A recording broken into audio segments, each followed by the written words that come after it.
તો મિત્રો આપણો 10મો દિવસ અને આપણો વ્લોગ નંબર છે 10 અને આપણે જવાનું હતું આજે બાબરીમાં આમોદ. તો આપણે સવારમાં આપણી મોર્નિંગ થઈ ગઈ હતી અને ત્યારબાદ મેં મારી વાઈફને લઈને નીકળી ગયો આમોદ જવા માટે. તો અમે રસ્તામાં પહોંચ્યા. રસ્તામાં જોયું તો ઘર બહુ જોરદાર હતા, જોઈ શકો છો, જૂના જમાનાના, બહુ મસ્ત દેખાતા હતા. એટલે મેં થોડોક એનો વિડીયો શૂટ કરી લીધો અને ત્યારબાદ મેં અને મારી વાઈફ વાતો કરતાં કરતાં આમોદવાળા રસ્તે અડધે પહોંચ્યા.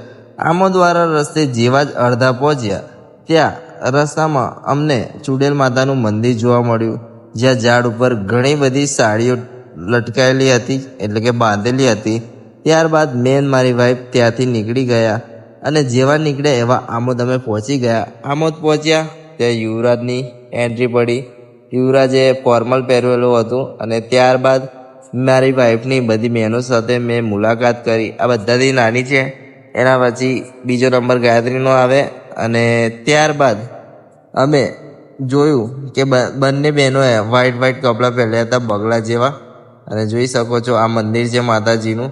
માતાજીના મંદિરે અમે પગે લાગ્યા અને ત્યારબાદ મારી વાઈફે મસ્તી કરી એના ભાઈ સાથે અને પેલીને તો પાણી પીવું હતું એટલે પાણી પી લીધું.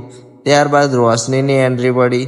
જેવી રોશનીની એન્ટ્રી કટ થઈ એવી બાબરી ચાલુ થઈ ગઈ અને ડીજે બીજે મંગાવી લીધું.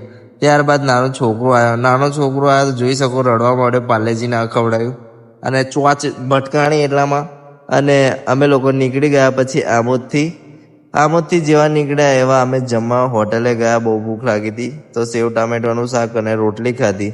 રોટલી ખાધા પછી અમે નીકળી ગયા પાછા કલક જવા માટે.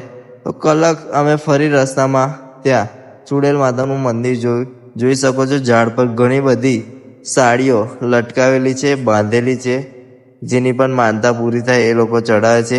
ત્યારબાદ આપણો રાતનો ટાઈમ થયો. આપણે આપણા બાદશાહ માટે બિસ્કિટ લઈ લીધા. તો અમુક મારા બાદશાહો છે ને પાર્લેજી નહીં ખાતા, તો એમના માટે ચોકલેટવાળા હેપી બિસ્કિટ લઈ લીધા. એટલે આપણે આપણા બાદશાહોને ખવડાવવાનું ચાલુ કરી દીધું અને જે બાદશાહને ચોકલેટવાળા બિસ્કિટ ભાવતા હતા એમને ચોકલેટવાળા ખવડાયા અને જેમને પાર્લેજી ભાવતા હતા એમને પાર્લેજીવાળા બિસ્કિટ ખવડાયા. ત્યારબાદ મિત્રો આપણે જીમ જવા નીકળી ગયા. જીમ ગયા એટલે આજે થોડી બેકની એક્સરસાઇઝ કરવી એટલે આપણે થોડી બેકની એક્સરસાઇઝ મારી. જોઈ શકો છો આપણી બેકની કમ્પ્લીટ એક્સરસાઇઝ. અને ત્યારબાદ મિત્રો બહુ વધારે ના બોલતા અહીંયા આપણે આપણા બ્લોગની સમાપ્તિ કરીશું. અને હા મિત્રો, આવા મિની બ્લોગ તમને મારી ચેનલ પર જોવા મળતા રહેશે. તો ડેલીના તમને બ્લોગ જોવા મળતા રહેશે, તો બન્યા રહેજો મારી ચેનલ પર.